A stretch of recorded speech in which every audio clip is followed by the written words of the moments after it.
পিনাকি ভট্টাচার্যের সাথে আজ একটি দ্বিমত পোষণ করব। আপনারা যারা শুনছেন তাদের সাথে আমার মতামত মিলে কিনা, নাকি আমার সাথে দ্বিমত পোষণ করে পিনাকি ভট্টাচার্যের মতামতকে ঐকান্তিক মনে হয়, সাপোর্টিং মনে হয়, সেটা আপনারা বুঝতে পারবেন শোনার পরে। পিনাকি ভট্টাচার্য আজকে একটি স্ট্যাটাস দিয়েছেন। আগে স্ট্যাটাসটি আপনাদেরকে সামান্য অংশ পড়ে শোনাই। রক্ষী বাহিনী সরোয়ার্দির বডিগার্ডকে শেখ মুজিবকে পরামর্শ দিয়েছিল ৩২ নম্বর থেকে শুরু করে রক্ষী বাহিনীর হেডকোয়ার্টার পর্যন্ত একটি টানেল করার জন্য, গভীর সুড়ঙ্গ পথ করার জন্য, যাতে মাটির নিচ দিয়ে ৩২ নম্বর থেকে রক্ষী বাহিনীর অফিস পর্যন্ত চলে আসা যায়। রক্ষী বাহিনীর অফিসটা কোথায় ছিল? সাভার না? সাভার থেকে ৩২ নম্বর একটি গভীর টানেল করবে। এই টানেলটি যদি থাকতো তাহলে ১৯৭৫ সালের ১৫ই আগস্ট যখন শেখ মুজিবকে সপরিবারে হত্যা করার জন্য বাংলাদেশের বীর মুক্তিযোদ্ধারা তার বাসায় গিয়েছিল, তখন শেখ মুজিব মাটির নিচ দিয়ে পালিয়ে রক্ষী বাহিনীর অফিসে চলে যেতে পারত। কারণ শেখ মুজিবের বাসায় ১৫ই আগস্ট ভোর ৪টা ৫০ মিনিটে যখন প্রথম ফায়ার করা হয়, তখন শেখ মুজিব শফিউল্লাহকে ফোন দিয়েছিল, সেনাপ্রধান, রক্ষী বাহিনীর প্রধান তোফায়েলকে ফোন দিয়েছিল। তখন তোফায়েল পরামর্শ দিয়েছিল দেয়াল টপকে আপনি পালিয়ে যান। একই পরামর্শ দিয়েছিল সেনাবাহিনীর প্রধান শফিউল্লাহ। তাহলে এখন অন্তত অনুমান করা যায়, যদি ভিতর দিয়ে টানেল থাকতো তাইলে হয়তোবা তিনি পালিয়ে যেতে পারতেন। কিন্তু শেষ কথা হলো, মৃত্যু যখন হানা দেয় তখন কেউ সেখান থেকে আর বাঁচতে পারে না। আল্লাহ যখন যাকে নিয়ে নেয় তখন সর্বোচ্চ নিরাপত্তার, মানবীয় নিরাপত্তার মধ্য থেকেই নিয়ে নেয়। আব্রাহাম লিঙ্কন প্রেসিডেন্ট থাকা অবস্থায় মারা গেছে। একজন আমেরিকান প্রেসিডেন্টের নিরাপত্তা কেমন হতে পারে তা বুঝতে পারেন। জন এফ কেনেডি আমেরিকার প্রেসিডেন্ট ২৬তম, তাকে যখন মারা হয় ক্ষমতা থাকা অবস্থায় মারা হয়েছে না? কেমন নিরাপত্তা অবস্থায় ছিল? সেখান থেকে নিয়ে গেছে। লিয়াকত আলী পাকিস্তানের, জুলফিকার আলী ভুট্টো নিয়ে গেছে না? নিয়ে গেছে। যাই হোক, সবচেয়ে বড় কথা একটু হয়তো বা সতর্ক হতে পারত। জিয়াউর রহমান যখন মে মাসে ৮১ সালের চট্টগ্রাম রওনা দিচ্ছিলেন, তখন তার বিভিন্ন শুভাকাঙ্ক্ষীরা তাকে নিষেধ করেছিল চট্টগ্রামে যেন না যাওয়া হয়। দুটি কারণে: এক, তাকে হত্যা করা হতে পারে সেনাবাহিনীর ভিতর থেকে; দুই, বিএনপির ভিতরে অন্তর্দলীয় কোন্দল, সেখানে সমস্যা হতে পারে। জিয়াউর রহমান ছিলেন সাহসী, তিনি তাদের কথা শুনেন নাই। শেখ মুজিবও সাহসীই ছিল, এই কারণে হয়তোবা টানেল করেন নাই। সাহসী না হলেও ভরসা ছিল যে তাকে কেউ হত্যা করতে পারবে না। এই কথাটি পিনাকি ভট্টাচার্য কেন বলেছেন? তারেক রহমানও সম্প্রতি তার জন্য যে নতুন বাসভবন করা হচ্ছে, সেখানে টানেল রাখবেন, বাংকারও রাখবেন। বাংকার অর্থ তিনি স্বাভাবিকভাবে যেই বসবাস করার জন্য যে ফ্লোরগুলো করবেন সেগুলো তো থাকবেই। আরেকটি বসবাসযোগ্য বাংকারে তার বসবাসযোগ্য সীমিত পরিসরে একটি অবস্থান থাকবে। কঠিন পরিস্থিতি হলে, যুদ্ধ লাগলে, আক্রমণ হলে যেন তিনি সেখানে আশ্রয় নিতে পারেন। এখন কথা হলো, পিনাকি ভট্টাচার্য এখানে শেষে বলেছেন চট্টগ্রাম যাইতে মানা করছিল, তারপরও গোয়েন্দারা মানা করার পরেও জিয়াউর রহমান গিয়েছিলেন। জিয়াউর রহমান ছিলেন দুর্দান্ত সাহসী। আমার কেমন ডরপুক বাংলার লুথার কিং অর্থাৎ জিয়াউর রহমান তাদের মতো সাহসী হইতে পারেন নাই। খালেদা জিয়ার মতো, জিয়াউর রহমানের মতো সাহসী মানুষের সন্তান হয়েও তারেক রহমান ততটা সাহসী হইতে পারেন নাই। এই কারণেই তিনি বাংকার এবং টানেল সমৃদ্ধ বাসভবন নির্মাণ করার জন্য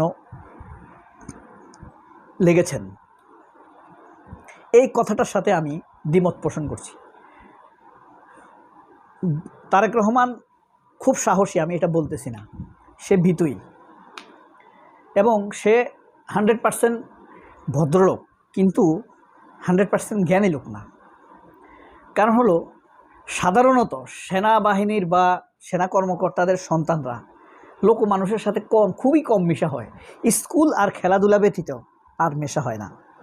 কঠোর নিয়মতান্ত্রিক নিয়ম শৃঙ্খলার মধ্যে তারা বড় হয়। কারণ হলো খুব নিয়ম শৃঙ্খলাপূর্ণ এলাকাতে তারা বসবাস করে। তাদের বাবা সেনাপ্রধান, সেনা কর্মকর্তা, খুব নিরাপত্তা থাকে, সময় মতো গেট বন্ধ হয়, কর্মচারীরা নাইলে খুঁজে নিয়ে আসে। একজন সেনাপ্রধানের সন্তান কেমন হতে পারে, উপসেনাপ্রধানের সন্তান কতটা কঠোর নিরাপত্তার মধ্যে থাকতে পারে তা আমরা খুব ভালোভাবে জানি। তারপরও জিয়াউর রহমান তাদের সন্তানকে নিয়ে বাড়াবাড়ি করতেন না। তার স্কুলে জানতেই না সে জিয়ার ছেলে। তারেক রহমানকে যখন স্কুলে একবার জিজ্ঞেস করা হয়েছিল, তোমার বাবার নাম কি? বলছে যে জিয়াউর রহমান। বলছে যে তোমার বাবা কি করে? বলছে যে প্রেসিডেন্ট। তখন তার টিচার হাহা করে হেসে উঠেছিল, যে বলছে ছেলেটা মনে হয় পাগল। তখন শাহিন স্কুলে যখন পড়ে, বিএফ শাহিন স্কুলে, তখন ওখানকার টিচার বলছে যে এই মানে পাবলিক রিলেশন দায়িত্বে যিনি ছিলেন, ক্লাস টিচার, তাকে বলছিল এই ছেলের মা বাবার কাছে ফোন দাও, এই ছেলে মনে হয় অসুস্থ, তার বাবা নাকি প্রেসিডেন্ট, এটা তো সুস্থ ছেলেদের কাজ না। তখন তার টিচার তাদের বাসায় ফোন দেয়। ফোন ধরেছিল খালেদা জিয়া, এবং তখন খালেদা জিয়াকে বলা হলো যে আপনি কি আসতে পারবেন কিনা স্কুলে? বলছে যে হ্যাঁ পারবো। খালেদা জিয়া আসলো, আসার পর বলছে যে আপনার ছেলে কি অসুস্থ কিনা? যে সে বলতেছে তার বাবা প্রেসিডেন্ট। বলছে যে হ্যাঁ তার বাবা তো প্রেসিডেন্টই, আমি জিয়াউর রহমানের ওয়াইফ। তখনও তারা খুব সঠিকভাবে তেমন একটা নেয় নাই। যখন কার্ড দেখাইছে, তার বাবার ক্যান্টনমেন্ট স্কুলগুলোতে ঢোকার জন্য একটা কার্ডের প্রয়োজন হয়, পাস লাগে, বডিগেট পাস। বডিগেট পাস যখন দেখাইছে, দেখানোর পর তখন তারা বিশ্বাস করছে। জিয়াউর রহমান কখনো ক্ষমতা দেখাইতেন না তার সন্তানের জন্য, এমনকি এতই মিতব্যয়ী ছিলেন, অপচয় করতেন না। জিয়াউর রহমানের পুরানো হয়ে যাওয়া প্যান্টগুলোকে কেটে তারেক রহমানকে দেয়া হতো পরার জন্য। আবার তারেক রহমানের প্যান্ট যখন ছোট হয়ে যেত তখন আরাফাতকে দেয়া হতো। এমনই একজন ভালো মানুষের সন্তান তারেক রহমান। এই গল্পটা বললাম এই কারণে, আসলে তার বাবা সৎ হলে যে সে সৎ হবে এমন কোনো কথা নাই। এখানেই পিনাকি ভট্টাচার্যের সাথে আমার দ্বিমত। তার বাবা খুব সাহসী হলে যে সেও সাহসী হবে এমন কোনো কথা নাই। পিনাকি ভট্টাচার্য এত বেশি আশা করাটা আসলে ঠিক হয় নাই। তবে হ্যাঁ, পিনাকি ভট্টাচার্যের মতো এক সময় আমিও আশা করতাম যে জিয়াউর রহমানের মতোই তারেক রহমান সৎ হবেন, সাহসী হবেন, কিন্তু তিনি ততটা নয়। তবে না হওয়াটা খুবই স্বাভাবিক। যদি হতেন তাহলে খালেদা জিয়ার মতো তিনিও কারাবরণ করতেন। আমাদের মতো না তারেক রহমানদের মন, কারণ তিনি সেনা অফিসারদের সন্তান। সবার সাথে তারা মিশতে জানেন না, ব্যক্তিগত মর্যাদাকে তারা সবচাইতে বেশি মূল্যায়ন করে।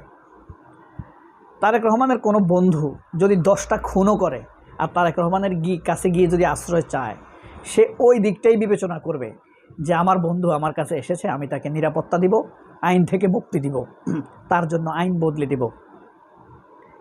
কিন্তু ওই যে যাকে হত্যা করা হয়েছে, যাদেরকে হত্যা করা হয়েছে, যাদের উপরে জুলুম করা হয়েছে, তাদের দিক বিবেচনা নাও করতে পারেন।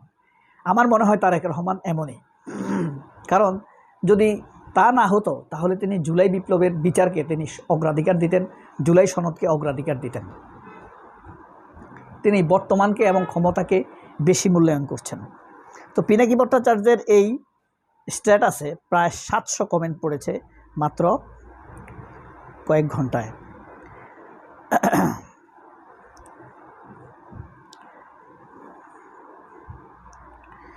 সাইফুল নামের একজন লিখেছে, ইনশাল্লাহ দাদা আমরা আপনার সাথে আছি, কারণ আপনি আমার সন্তানদের এমন আমার দেশের সাথে আছেন।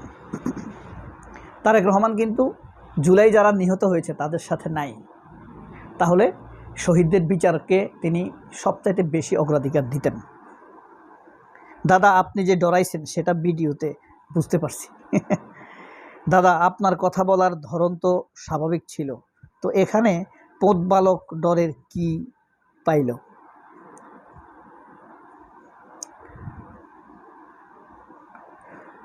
পোতবালক বলতে কাকে বুঝাইছে জানেন?